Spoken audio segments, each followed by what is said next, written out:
Jammu Kashmir government ने OBC commission की deadline को फिर से एक्सटेंड कर दिया है, इस उम्मीद के साथ कि अब ये कमीशन जल्द से जल्द फिर से अपनी रिपोर्ट देगा, क्योंकि ये रिपोर्ट काफ़ी देर से पेंडिंग पड़ी हुई है।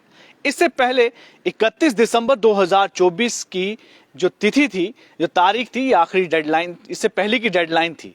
लेकिन इस डेडलाइन तक ओबीसी कमीशन ने अपनी रिपोर्ट सबमिट नहीं की गवर्नमेंट को, और ये रिपोर्ट सबमिट करना बहुत ज़रूरी था ताकि ओबीसी कम्युनिटी को पंचायत और म्युनिसिपल इलेक्शन यानी कि लोकल बॉडीज इलेक्शंस में उनको किस तरह से एक रिजर्वेशन दी जाए और कितनी रिजर्वेशन दी जाए, ये काम इस कमीशन को करना था। लेकिन कमीशन अपनी रिपोर्ट तयशुदा समय तक नहीं दे पाया, यानी 31 दिसंबर 2024 तक अपनी रिपोर्ट जमा नहीं करने के साथ ही कमीशन को अब समय जो है उसकी समय सीमा बढ़ाई गई है और विद इफेक्ट टू 31 दिसंबर 2024 से समय सीमा को बढ़ाया गया है। अब जो डेडलाइन है वो 28 फरवरी तक रखी गई है, यानी कि 28 फरवरी तक अब ओबीसी कमीशन को अपनी रिपोर्ट गवर्नमेंट को देनी है और इस गवर्नमेंट में वो रिकमेंडेशंस देगी कि ओबीसी कम्युनिटी को पंचायत और म्युनिसिपल इलेक्शंस में कितनी रिजर्वेशन दी जाए। ये वही रिजर्वेशन की बात है जिस तरह से एससी, एसटी और विमेन को रिजर्वेशन दी गई है इन इलेक्शंस में।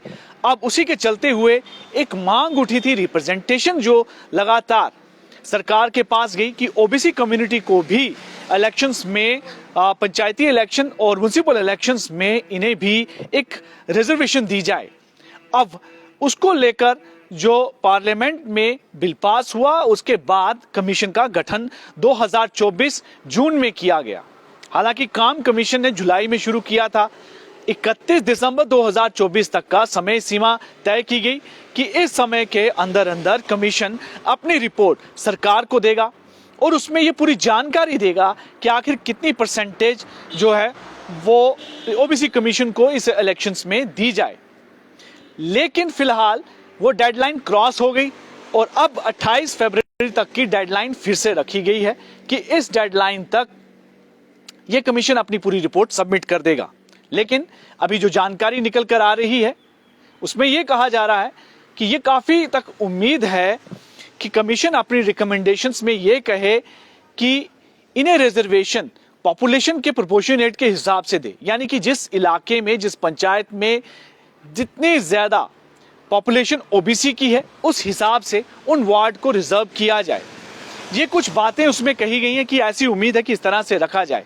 लेकिन अब सबकी जो उम्मीदें हैं कमीशन की रिपोर्ट तक है, क्योंकि कमीशन अपनी रिपोर्ट देगा तभी पंचायत और म्युनिसिपल इलेक्शन हो पाएंगे। लगातार म्युनिसिपल इलेक्शंस के उम्मीदों पर लोगों की उम्मीदें टिकी हुई हैं और वो लोग कोशिश सोच रहे हैं कि आखिर ये इलेक्शन कब होंगे। लेकिन ओबीसी कमीशन की रिपोर्ट पर यह सारा दारोमदार टिका हुआ था कि जब तक ये कमीशन अपनी रिपोर्ट नहीं दे देता और उसमें जो रिकमेंडेशंस इसमें दी गई, जो सिफारिशें की गई होंगी, उन सिफारिशों के हिसाब से ही आगे चुनाव की प्रक्रिया को बढ़ाया जा सकता है। लेकिन कमीशन की रिपोर्ट नहीं देने की वजह से ये सारी प्रक्रिया रुकी हुई थी, इसलिए ये जरूरी हो जाता है कि कमीशन जो है अपनी रिपोर्ट तयशुदा समय पर दे। अब 28 फरवरी का समय रखा गया है कि 28 फरवरी तक ये कमीशन अपनी रिपोर्ट जो है वो सबमिट करेगा और उसके बाद अगर ये कमीशन अपनी रिपोर्ट तयशुदा समय से पहले या उस दिन तक दे देता है तो उसके बाद रूरल डेवलपमेंट और पंचायती राज डिपार्टमेंट जो है वो अगली प्रक्रिया शुरू करेगा। अगली प्रक्रिया ये है कि कौन कौन सी वार्ड को रिजर्व करना है ओबीसी के लिए और क्या डिलिमिटेशन की जरूरत पड़ेगी। अगर डिलिमिटेशन की भी जरूरत पड़ेगी तो किस तरह से होगी। ये सारी प्रक्रिया जो है वो तभी हो पाएगी जब ओबीसी कमीशन अपनी रिपोर्ट सरकार को देगा, उसके बाद जो है अगली प्रक्रिया इसमें शुरू हो पाएगी।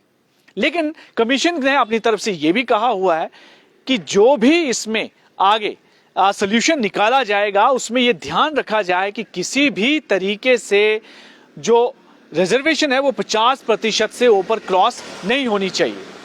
यानी एससी, एसटी और ओबीसी और विमेन, इन सभी को अपनी पूरी रिजर्वेशन दी गई है। अब इसके बाद जो बचे 50% है वो ओपन रहने चाहिए, यानी कि जनरल कैटेगरी कैंडिडेट के लिए ओपन रहने चाहिए। यानी कि 50% जो है वो जनरल कैटेगरी के लिए यहाँ पर रिजर्वेशन रहेगी। ओपन रहेगी और 50% जो है वो reservation SC ST OBC women in सब के लिए रहेगी और किसी भी हालत में ये 50% का आंकड़ा जो है ये क्रॉस नहीं होना चाहिए। ये उम्मीद की जा रही है कि अपनी सिफारिशों में जो है OBC अब देगा, लेकिन 28 फरवरी तक का इंतजार करना होगा और अभी कुछ ही दिन बाकी है, 2 हफ्ते का समय अभी बाकी है। क्या इन 2 हफ्तों में ये काम अपना कमीशन पूरा कर लेगा? क्योंकि अगर कमीशन अपना पूरा काम कर लेता है तभी उसके बाद रूरल डेवलपमेंट डिपार्टमेंट, पंचायती राज डिपार्टमेंट जो है अपनी अगली कार्रवाई शुरू करेगा, अपनी एक्सरसाइज और को शुरू करेगा, ताकि कौन कौन से वार्ड को रिजर्व किया जाना है, कौन कौन सी जगह पर रिजर्वेशन देनी है, ये सारा काम जो है उसी को करना है। और साथ ही साथ डिलिमिटेशन का काम भी अगर ज़रूरी है किसी वार्ड में तो वो भी काम किया जा सके। लेकिन ये सारी प्रक्रिया एक ही चीज़ पर इस समय डिपेंडेंट है और वो है OBC कमीशन की रिपोर्ट। अब OBC कमीशन अपनी रिपोर्ट अगर तयशुदा समय पर देता है तभी उम्मीद की जा सकती है कि जल्द से जल्द ये प्रक्रिया आगे शुरू होगी। लेकिन कुछ थोड़ा सा पहले मैं आपको एक जानकारी इसमें दे दूं कि जो पंचायती इलेक्शंस हैं उनका टेन्योर अक्टूबर-नवंबर 2023 से खत्म है, यानी कि काफी समय, इसको साल से भी ज्यादा का समय हो चुका है कि वहां पर इलेक्शन नहीं हुए। वो वहीं दूसरी तरफ बात आती है म्युनिसिपल इलेक्शंस को लेकर। म्युनिसिपल इलेक्शन की माफ कीजिएगा कि म्युनिसिपल इलेक्शन का जो टेन्योर है वो अक्टूबर-नवंबर 2023 से खत्म है और वहीं पर पंचायती इलेक्शन का टर्म जो है वो जनवरी 2024 से खत्म है। अब ये जो इतनी देर से इसमें अभी वैक्यूम है, ये तभी जो है इसकी प्रक्रिया शुरू हो पाएगी जब OBC कमीशन अपनी रिपोर्ट दे पाएगा। पर देखना होगा कि क्या जो डेडलाइन अब सेट की गई है सरकार की तरफ से, क्या उस डेडलाइन के अंतर्गत OBC कमीशन अपनी रिपोर्ट देता है या नहीं। इसी तरह की खबर देखने के लिए देखते रहिए व्यूज टुडे।